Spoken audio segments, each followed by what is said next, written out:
All right, Henry George's remedy. How the single tax will create full employment, raise wages along with productivity, eliminate recessions and depressions, fund the cost of government and social programs. So the first question, of course, to ask, and I'm going to take you down the Socratic path, do all people have a right to themselves and their own existence? Are food, clothing, and shelter needed to exist? And suppose every time that you grow food, make clothes, or build shelter, someone takes it away from you, does that cancel your ability to exist? Therefore, your existence requires an exclusive right to the product of your labor. So to the degree that anything resulting from your exertions is taken away from you, to an equal degree, your ability to exist is diminished. Now, what is the moral basis of ownership? Is it possession? Whatever I happen to have in my possession is morally mine. Is it purchased? If I purchase a stolen car, if I purchase a slave, does that make that morally mine?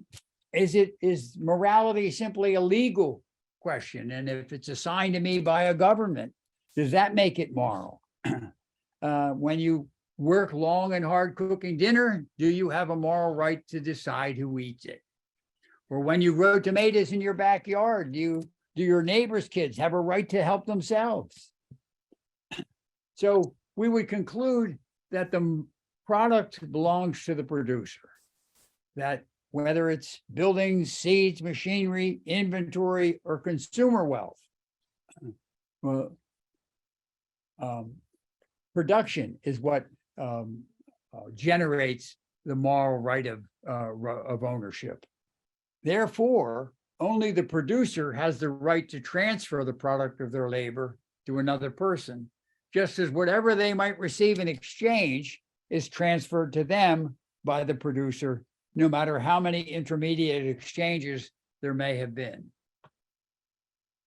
That is, I should always clarify it, I suppose, unless that income is derived from something that wasn't produced, like the land that contains oil, we would say taxes on income violate the moral right of the producer to the product of his labor.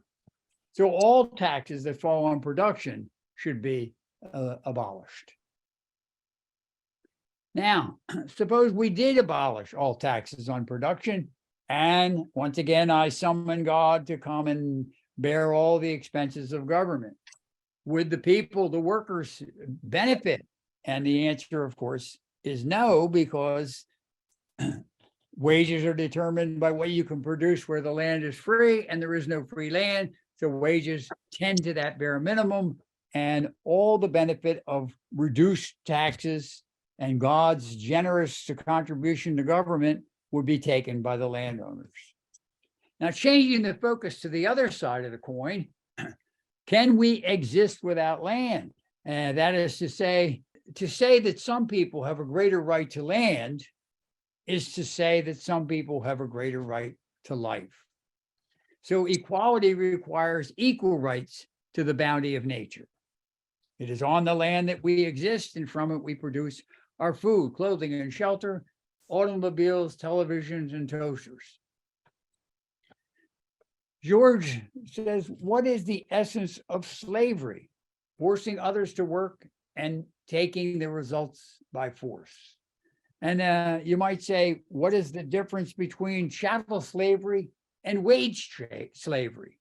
And George says, the essence of slavery is that it takes from the laborer all that he produces, save enough to support an animal existence. And to this minimum, wages of free labor under existing conditions unmistakably trend. Chattel slavery only exists where land is cheap and labor is dear. Private property and land is a much more efficient way to take what other people produce. You don't have to buy people, you don't have to whip them, you don't have to chain them, and you don't have to give them medical treatment when they're sick. Whatever be the increase in productive power, rent steadily tends to swallow up the gain, and more than the gain. That was George's observation in the 19th century.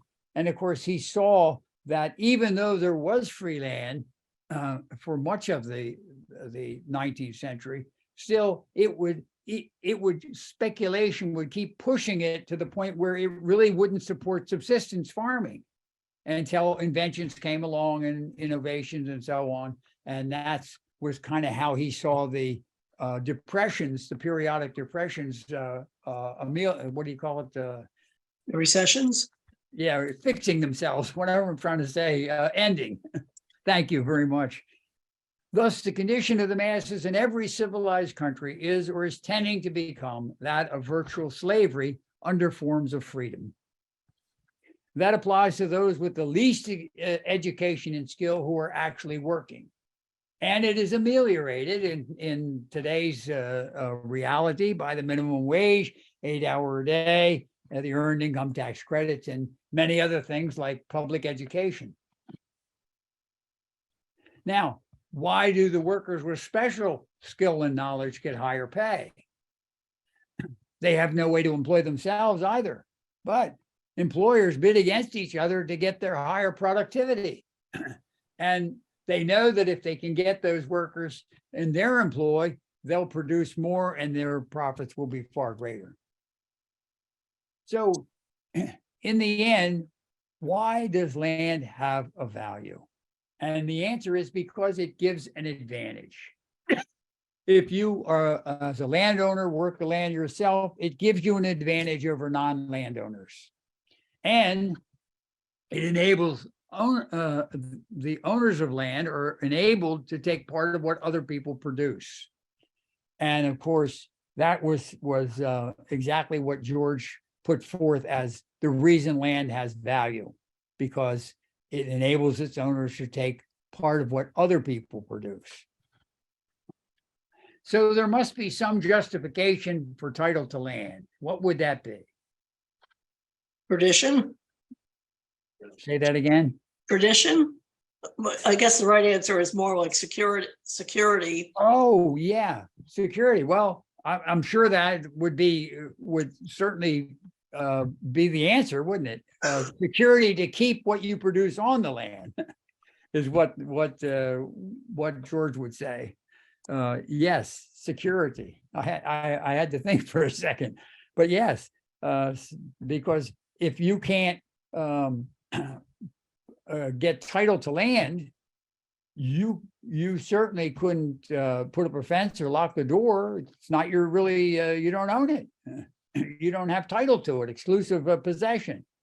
And so without, I think it's fair to say, without exclusive possession of land, we would either have to form communistic or socialistic societies where the government would really own all the land in the capital and direct production, or we would end up degenerating into a hunting and gathering society, which I guess could never support. Well, I don't know. The world's still pretty sparsely populated, but I was thinking that New York City could not exist as a hunting and gathering society. That's for sure. Yeah, but Mike, wouldn't having a lease with the landlord give you the same level of security? It does. I'm sure it does. Yes, but that would be. But that would still be. That would still. Let me think. Wouldn't be forever, because that lease has a term to it. Where well, I'm just saying, trying to think of what would be the justification to give anyone, including the landlord, exclusive use of land. forever. And I guess Yeah. he would say, well, he would say the same thing to the tenant. I'll give you a lease, which is the same thing as a title. It's exclusive use, exclusive possession. I gotta always be careful. For that period of time. Pardon me? Exclusive use for a period of time. Yeah, yes. And there was a time when, at least in New York City, that 20 years was considered enough that the tenant could make a profit. Okay, and he would And I guess the and he- landlord then, and for 20-year lease, he would erect a permanent building? well, or at least one that would last 20 years. Yeah, okay. Yeah, all right. And by then, maybe things would have changed, that the technology or with the neighborhood I getting once busier, whatever. heard, I think I may have read this, but you never know for sure if someone told you or you read it. But the Duke of Westminster, you know, his leases were for 99 years, but people who wanted to improve their houses, renovate their houses, they'd go back to him and get another 99 years. Well, I don't think that those 99 years were necessarily all at the same rent. I think the rent would rise over time. Well, okay, but that wasn't my understanding, but it could well be. But at any rate, they wanted another lease, another 99 years before they were gonna put a radical improvement into the building, was the idea that I was left with. Yeah, I can see that, especially in the neighborhoods that he owns property. Yeah, yeah. Yeah. All right, so the justification it must be that the producers can keep what they produce. And there really can't be any other justification, can there? No. So the origin of land titles would be conquest, force, and fraud. And I'm not exactly sure what the difference between conquest and force is, but I guess in America, we got all three of those one way or another, starting with the 13 colonies, which were already decimated when the first Europeans actually started to colonize the place. And then they wanted it all. And then the Louisiana, perhaps you could call it a heist, where they bribed Napoleon to butt out, and while they just, what do you call it, to displace the Native American societies. And then finally, by 1846, what did we do? Not we didn't do, but what did our ancestors do? They decided if they didn't steal Mexico, somebody else would. So they took it. And so basically, I'm pretty sure that every country in the world has a history of conquest.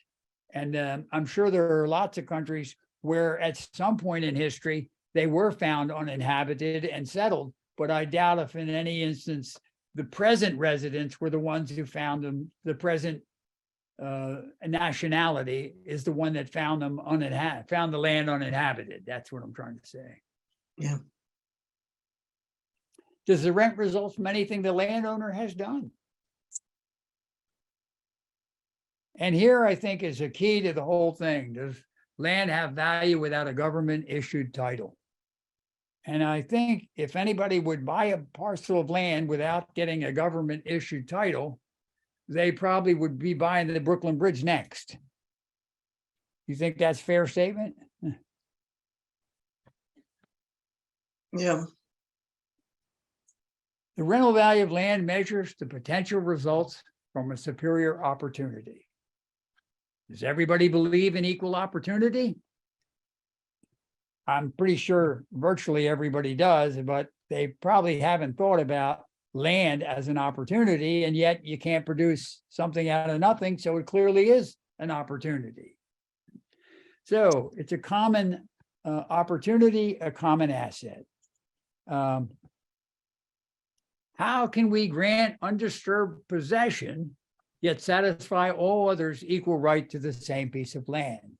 And the answer, of course, is the public collection of rent.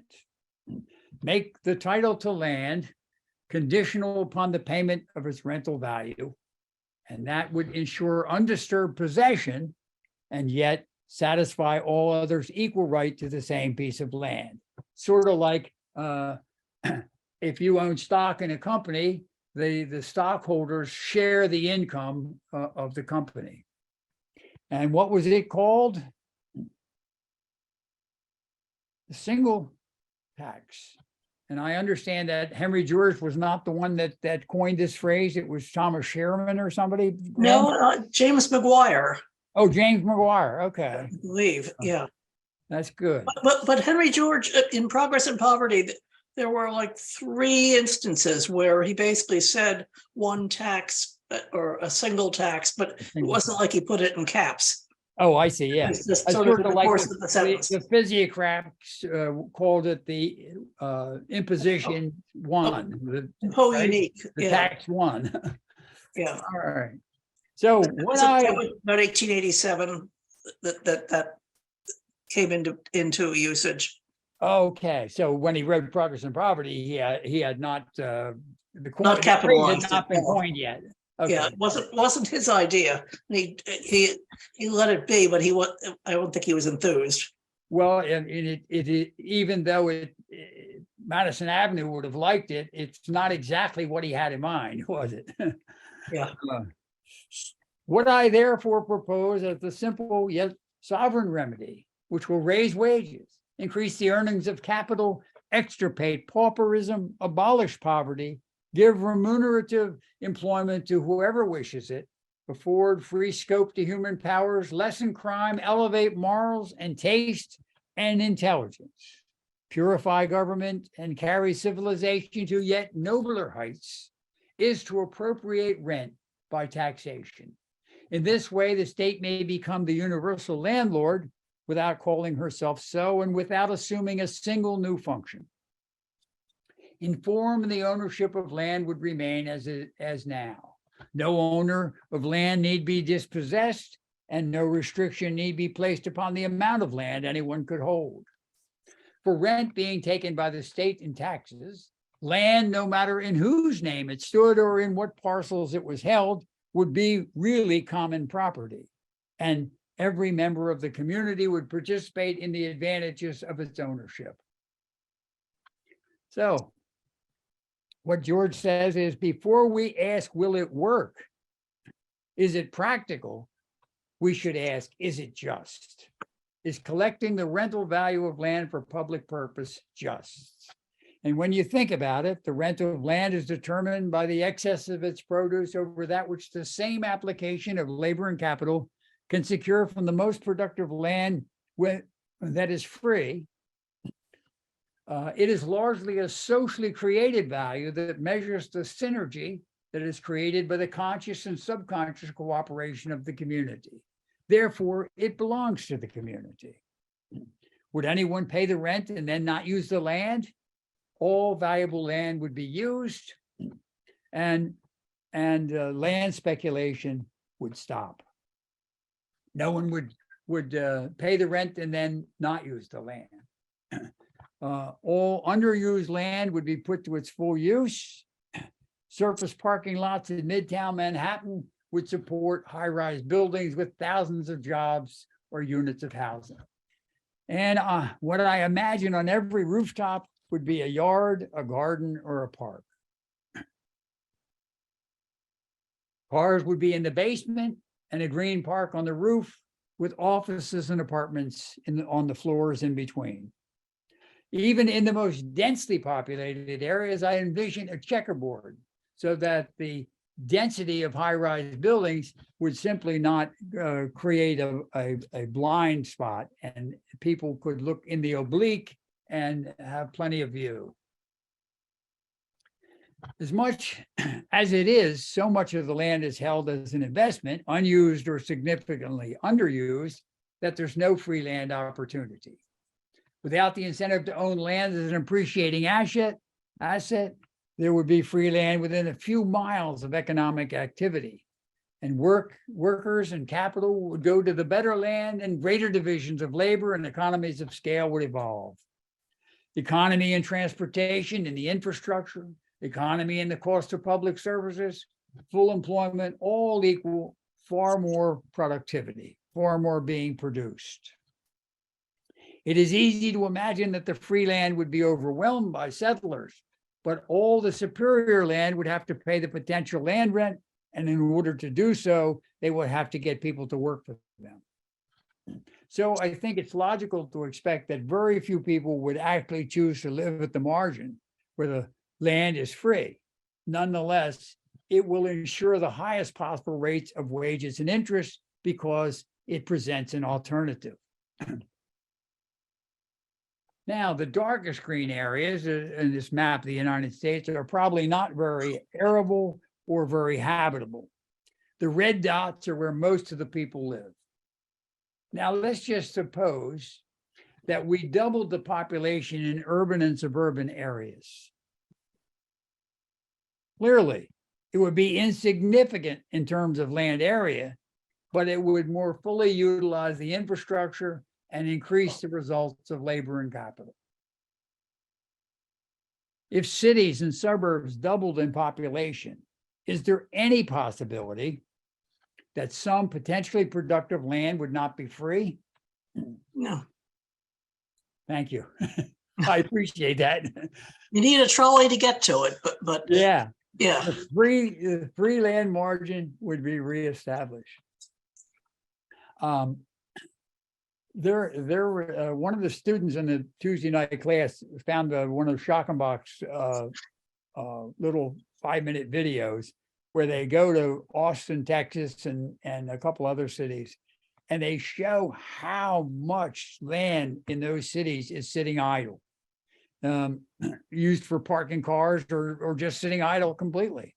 And I remember Philadelphia having a couple of city blocks where Gimbels used to be, and the building was torn down, and for a decade, nothing but cars were parked on it. New York City, they talked about how many square miles of land in New York City was unused or grossly underused.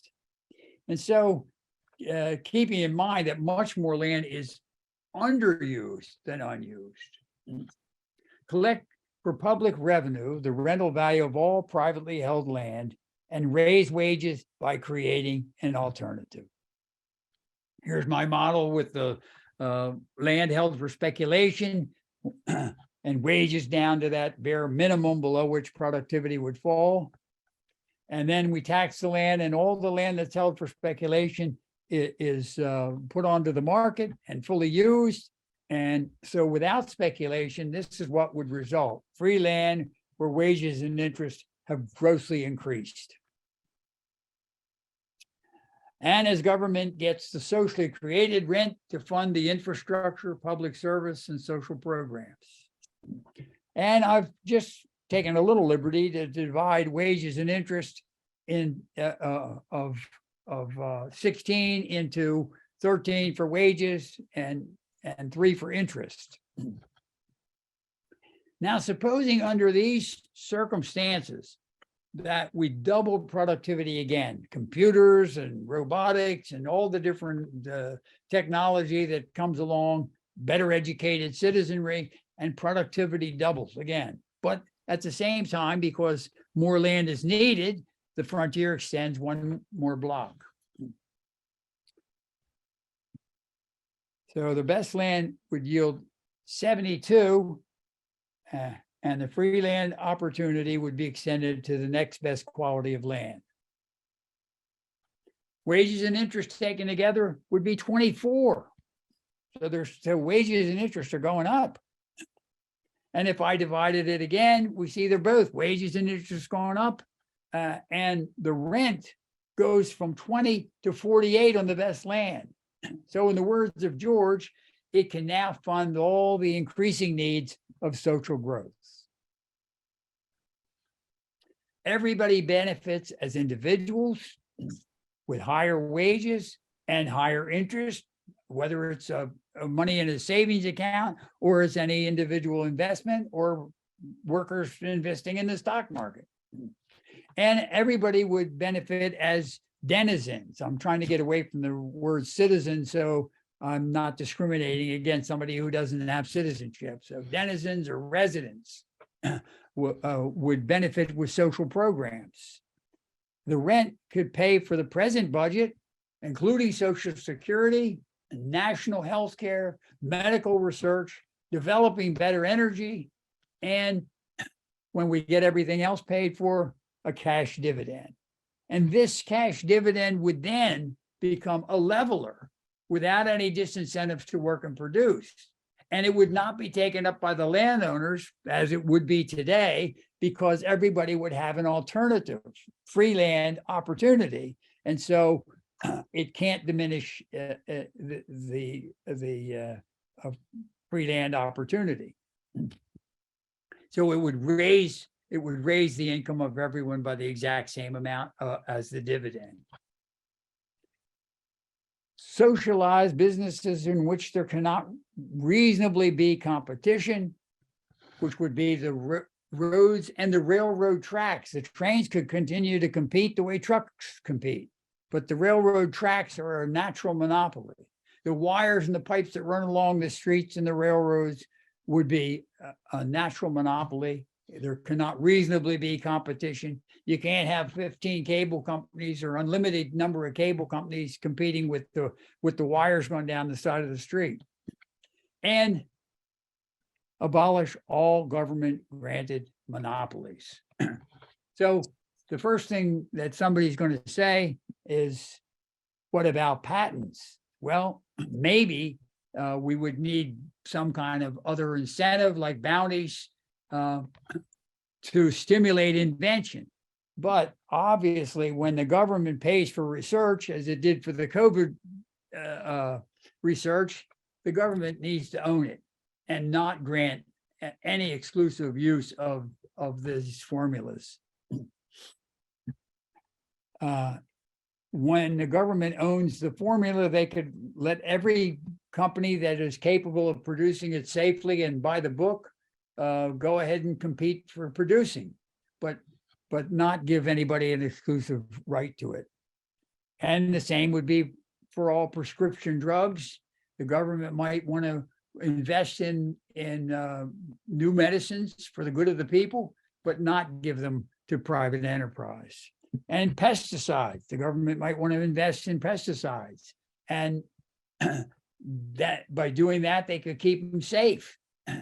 And then the companies that make them now could compete in trying to manufacture them cheaply, but they couldn't get an exclusive right to produce them. And then when we find out that they aren't safe, we can always change the formula, and they can go ahead and change the formula without losing millions and millions of dollars. Very simple program. Collect the potential rent from all land, the rental value of all land, abolish all businesses which are in their nature monopolies, and socialize all businesses which are in their nature monopolies, and abolish all other monopolies, government granted monopolies. And the free market countries of the world today take about a third of the gross domestic product. And in these quasi-socialist countries like Denmark and so on, they take somewhere near 50% of the product of rent, wages, and interest. And if there were still any socialist countries, they would probably take somewhere between 60 and 70%. But I looked on the Wikipedia trying to find what countries actually did take significantly more than 50%, and I couldn't find any countries listed that did. Russia is only taking 35%, and China 25%, which is right in a league with the United States. Neither Cuba nor North Korea were listed, so for all I know, they might be taking significantly more. But a Georgia's country would tax the rental value of land and nothing else. They would abolish all other monopolies, and they would collect the rental value from land, the primary monopoly.